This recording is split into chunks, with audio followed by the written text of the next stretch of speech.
No vídeo de hoje do canal do Nicola, te conto sobre o caos na reunião para debater o impeachment do presidente Augusto Melo, e essa reunião foi suspensa. Assim, o presidente segue à frente do timão.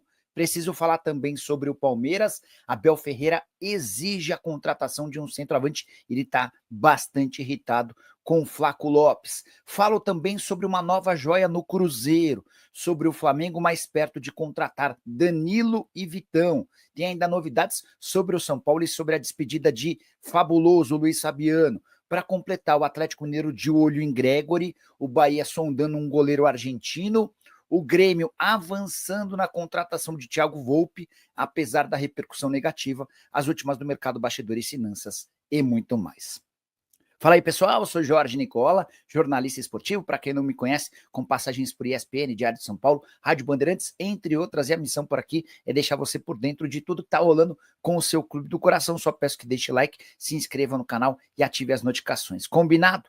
Dito isso, bora começar o vídeo com aquele tradicional giro de notícias. A primeira informação é sobre o Manchester City, que anunciou oficialmente a chegada de Vitor Reis, ex-zagueiro do Palmeiras, comprado por 35 milhões de euros fixos, mais 5 milhões de euros em bônus. Já contei para vocês que os bônus estão atrelados a uma venda superior a 60 milhões de euros. Já o Novo Horizontino está mais perto do atacante Robson, 33 anos de idade, passagem de destaque no Curitiba. Para mim, se contratado, será um bom reforço.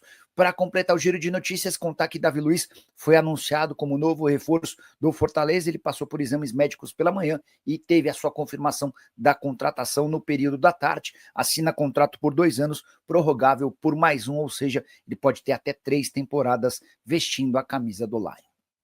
Preciso falar agora sobre o Santos, que cogita a venda de uma das suas grandes promessas, Miguelito, meio atacante de 20 anos de idade, que faz sucesso com a camisa da seleção boliviana, embora no time principal do Santos tenha atuações só apagadas. No ano passado foram 5 jogos, nessa temporada ele esteve nos primeiros 45 minutos do empate contra a Ponte Preta.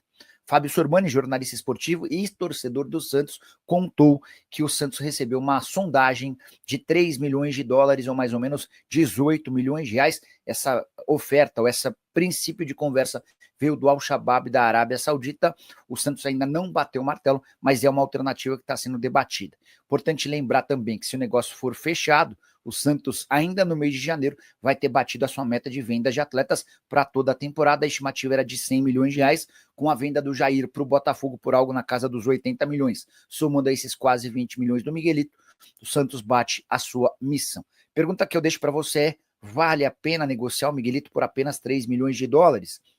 Atleta que com a camisa da seleção boliviana nas eliminatórias já tem 4 gols marcados. Hora de falar sobre o Flamengo com boas notícias. Danilo e Vitão parecem mais próximos do rubro-negro. Já havia contado para vocês alguns dias atrás de que o Danilo está bem propenso a fechar com o Fla, até porque a esposa quer morar no Rio de Janeiro. Ela, inclusive, durante o mês de janeiro, esteve na capital carioca para buscar escola para os filhos. A escola já está escolhida, seria a mesma onde estudam os filhos do Alexandro e também do Felipe Coutinho. Alexandro, que tem tido um papel importante nessa negociação entre Flamengo e Danilo. Alexandre e Danilo jogaram juntos no Santos, no Porto e também na Juventus da Itália. Danilo acerta os últimos detalhes da rescisão do contrato com a Juventus. Ele quer sair da Juventus recebendo algum dinheiro que tenha atrasado. A Juventus prefere ou pretende fazer com que essa rescisão do contrato aconteça sem o pagamento desses bônus. Quando esse problema for resolvido, aí o Danilo sacramenta a sua decisão sobre Napoli, Santos ou Flamengo. Tenho contado para vocês que o Fla é favorito. Sobre Vitão, o Flamengo melhorou sua proposta para o Internacional. A primeira oferta de 10 milhões de euros, sendo 6 milhões de euros em dinheiro e mais 4 milhões de euros com perdão de uma dívida com o Thiago Maia. Resposta do Inter: queremos 14 milhões de euros. O Flamengo subiu a oferta de 10 para 11 milhões de euros, 7 milhões de euros em dinheiro, mais 4 milhões pelo perdão da dívida do Thiago Maia. A tendência é que exista um acordo em algo na casa dos 12 milhões de euros. Vitão já tem conversas avançadas com o Fla para um contrato de 5 temporadas. Só para completar o noticiário rubro-negro, o Flamengo recusou a terceira investida do CSKA por Lohan. Proposta de 8 milhões de euros por 80% dos direitos econômicos. O Flamengo informou que para esse percentual de 80% exige 10 milhões de euros. Bora falar agora sobre o São Paulo, ou sobre um ex-São Paulino que pode parar no Grêmio. O tricolor gaúcho foi dormir na noite de segunda-feira com a notícia de que Thiago Volpi está bem perto de fechar com o Grêmio. A negociação pode acabar melando apenas por conta da repercussão extremamente negativa entre torcedores do tricolor. Torcedor do Grêmio não gostou da notícia de que o Volpi pode ser contratado, atleta de 34 anos de idade, que na passagem pelo São Paulo não foi bem. Embora, sejamos justos, lá no futebol mexicano ele tem excelentes números. Primeiro pelo Querétaro, depois foi contratado pelo São Paulo, até que se mudou para o Toluca. Por lá, sempre foi titular em 2 anos e meio. Na temporada passada, inclusive, chegou a marcar incríveis 11 gols. São 108 partidas, 15 gols e uma assistência nesses 2 anos e meio com a camisa do Toluca. Havia sido comprado do São Paulo por 7 milhões e meio de reais. Se as negociações com o Volpi fracassarem por conta da repercussão na torcida, a tendência é que o Grêmio volte a trabalhar na contratação do Matheus Magalhães, que tem um problema. Há necessidade de um pagamento de uma grana alta para o Braga. O clube português não pretende liberá-lo de graça. E aí, só para arrematar, a busca do Grêmio por um goleiro se dá porque o Marquezin está sendo vendido pro Boca Juniors. Hora de falar sobre o Bahia, que cogita a contratação de um goleiro argentino. Já existem negociações com Guido Herrera, 32 anos de idade. Esse cara pertence ao Tajeres, informação trazida pelo César Luiz Merlo. Indicação do Rogério Ceni, que viu e gostou bastante do trabalho desse atleta. Joga no Tajeres desde 2016. Só saiu durante esse período na temporada de 2020, quando esteve emprestado a um clube pequeno da Turquia. Não foi bem aproveitado, voltou e recuperou sua condição de titular no Tajeres. Avaliado em 2 milhões e meio de euros, temporada passada de 49 jogos, contrato até dezembro de 2026.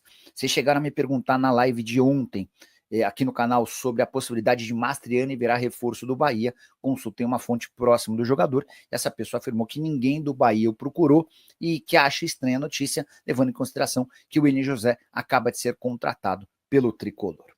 Quero falar agora sobre Gregori, volante, campeão brasileiro da Libertadores e titular absoluto do Botafogo na mira do Atlético Mineiro. Essa informação me foi passada pelo Vinícius Gris, meu companheiro de 98 Esportes. Fui atrás de mais detalhes e consegui apurar que o Cuca gosta bastante do nome do Gregori. O grande ponto é convencer o Botafogo a fazer o negócio.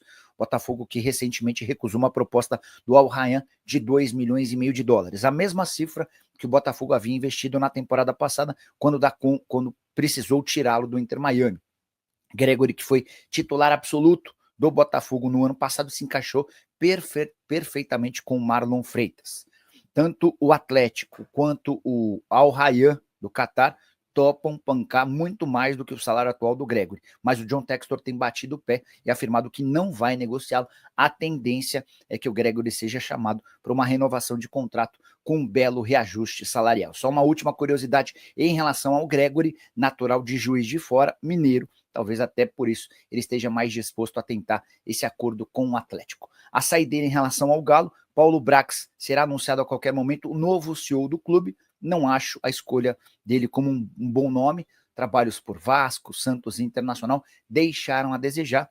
A única passagem razoável foi pelo América, onde ele não tinha tanta autonomia. Quem tocava as coisas era o Marcos Salom. Hora de falar sobre o São Paulo, e o adeus a Luiz Fabiano já tem data marcada. Faz tempo que ele se aposentou por conta de problemas físicos, e o São Paulo vinha tentando durante todo esse período a marcação de um jogo de despedida.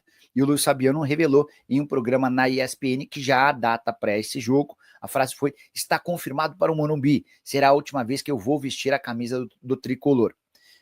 Estou tentando apurar que dia vai acontecer esse evento. O Luiz Fabiano é muito querido de fato pelo torcedor, embora para mim o tempo já tenha passado. 347 jogos e 210 gols. Números impressionantes do Luiz, que hoje tem 44 anos de idade, tem atuado mais como comentarista de futebol. Você que é São Paulino, toparia ir ao Morumbi para assistir essa despedida do Luiz Fabiano? Você acha que já passou a data? Qualquer tipo de jogo desse é bacana? Gostaria muito de saber a sua opinião. Só para completar o noticiário São Paulino, tricolor que ainda busca um lateral direito, mas esse lateral só vai chegar se houver a necessidade de um investimento pequeno. São Paulo alega não ter grana para fazer compra, por exemplo, de direitos econômicos. Só para completar, em relação ao Wendel, lateral que pertence ao Porto, o diretor de futebol do São Paulo afirmou lá nos Estados Unidos, antes do embarque para cá, que o São Paulo tem esperança de que o Wendel seja liberado pelo Porto ainda no mês de janeiro. E é só para arrematar de vez o noticiário de São Paulo, Tricolor estreia no Campeonato Paulista com uma defesa formada por jogadores bastante conhecidos, por exemplo, Arboleda e Juan. Não, o Juan não jogou, não. O goleiro foi o Rafael, velho conhecido do torcedor, Ferrarese na direita, Moreira na esquerda, o Arboleda como titular, o Sabino também jogou. São Paulo do meio para frente bastante alterado, com vários atletas da base, como o Rian Francisco, e o Tricolor empatou em 0-0 com o Botafogo em Ribeirão Preto, estreia com 1 ponto no Campeonato Paulista. Bora falar agora sobre uma nova joia do Cruzeiro. Quase todo mundo, quando fala em sub-20 da Raposa, fica de olho em Kenji e Teves, mas apurei com o pessoal lá do Cruzeiro que há um jogador que tem agradado demais a comissão técnica e dirigentes. Trata-se de Cauã Prates, só 16 anos de idade, mas já é titular absoluto do sub-20. E ele tem jogado no sub-20 desde o ano passado. Um detalhe importante, o Cauã Prates só faz 17 anos no mês de agosto. E a história da carreira dele é ainda mais curiosa. Ele era até outro dia um quarto zagueiro, mas sempre com muita técnica, até por isso passou a ser utilizado no sub-20 como lateral esquerdo. Até perguntei, mas peraí, um zagueiro que joga como lateral cruza bem? E a resposta que eu obtive na manhã dessa terça-feira é de que os cruzamentos dele são muito bons, jogador extremamente promissor, até por isso já foi convocado para a seleção brasileira sub-20, mesmo com só 16 anos de idade. Fiquem de olho em Cauã Prates, atleta que inclusive marcou o gol da derrota do Cruzeiro por 3-1 para o São Paulo em jogo da eliminação na Copa São Paulo de Juniores na fase de quartas de final, foi titular absoluto durante toda a Copinha. Então, se você conhece o Kenji e o Teves e está muito de olho nesses, fique também observando o futuro de Cauã Prates. Quem observa de perto está bastante impressionado. Preciso trazer agora uma informação exclusiva no Palmeiras. Abel Ferreira exige de Anderson Barros e Leila Pereira a contratação de um camisa 9. Você deve ter observado que nos últimos dias quase não se falou da busca por um centroavante. Palmeiras muito focado no Claudinho do Zenit, no Andrés Pereira do Fulham, também fala em Matheus Pereira, que pertence ao Cruzeiro, meia, além de um zagueiro. Mas, se depender do Abel, a busca por um centroavante é prioritária. E a informação exclusiva vem agora, o Abel está bastante irritado com a falta de evolução do Flaco Lopes. Ele entende que o Flaco não tem conseguido entregar tudo aquilo que se imaginava, e mesmo com a ausência do Rony, que está disponível para negociação, o Flaco Lopes não tem conseguido assumir a condição de titular absoluto da camisa 9. Ainda perguntei para essa minha fonte do Palmeiras, mas espera aí, será que com Thales e Luiz o problema da camisa 9 não está resolvido? E essa pessoa do Palmeiras me contou que já fazia parte do planejamento do Palmeiras a promoção desses dois atletas ao time principal. O Palmeiras vê com bons olhos ambos, mas o Abel Ferreira insiste na contratação de um centroavante. O Palmeiras já havia tentado o Gabriel Jesus sem sucesso, o Arsenal não topa liberá-lo, Richarlison prefere continuar na Premier League, também houve uma sondagem ao Vitor Roque e a resposta foi de que ele não sai do futebol espanhol antes do fim do contrato de empréstimo junto ao Betis. Esse empréstimo só se encerra em junho. A enorme dificuldade do Palmeiras na busca por um jogador de peso para a camisa 9. A última das tentativas é David Washington, jogador formado na base do Santos, que pertence ao Chelsea, mas o Chelsea prefere negociá-lo com clubes europeus e a ideia é emprestá-lo para que ele continue ganhando experiência no exterior. Bora fechar o vídeo para te explicar tudo o que aconteceu na noite dessa segunda-feira no Parque São Jorge. Corinthians se reuniu, os membros do Conselho Deliberativo se reuniram para votar o impeachment do presidente Augusto Melo, mas a reunião foi suspensa e não há um veredito, ou seja, o Augusto Melo segue como presidente. Essa reunião começou por volta das 7 e 5 horas depois acabou suspensa porque ainda existiam algumas etapas a serem cumpridas. E durante as 5 horas um verdadeiro caos se instalou. Com direito a interrupções da reunião por conta da bagunça generalizada, teve uma discussão muito feia entre o presidente do clube, o Augusto Melo, e o presidente do conselho, o Romeu Tuma Júnior.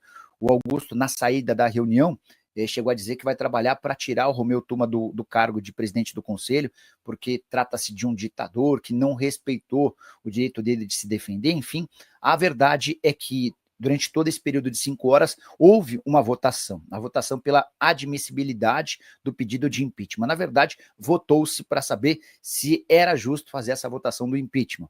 E por 126 votos a favor e 114 contrários, ficou definido que deveria haver a votação para o impeachment. Como já se estendia na madrugada, vários conselheiros vitalícios preocupados também com a sua segurança, até porque existia ameaças de invasão ao ginásio, optou-se por uma nova data. Na teoria, essa reunião aconteceria na próxima segunda-feira, mas o Augusto Melo já afirmou que um dos seus defensores não vai poder estar disponível, então não há uma data marcada. É possível que a gente tenha uma nova reunião apenas no mês de fevereiro. Se vocês soubessem os bastidores dessa reunião, vocês veriam como o Corinthians é mal administrado. Só para vocês terem uma ideia, durante a reunião da admissibilidade do pedido de impeachment, existia uma votação por cédula, né? E faltou cédula. No meio, faltavam 13 pessoas para votar e não tinha mais cédula. Também descobriram que teve quem votou 2 vezes. A pessoa era chamada para votar e acabou votando 2 vezes. Enfim, um verdadeiro caos, uma desorganização total. Isso mostra como os clubes brasileiros, na minha opinião, precisam se tornar profissionais. A SAF, na minha opinião, seria o melhor caminho. Assim que tiver qualquer novidade sobre essa situação no Corinthians, conto para vocês. Só queria pedir para deixar like, se inscrever no canal. A gente se encontra assim que pintar notícia. Tchau, tchau.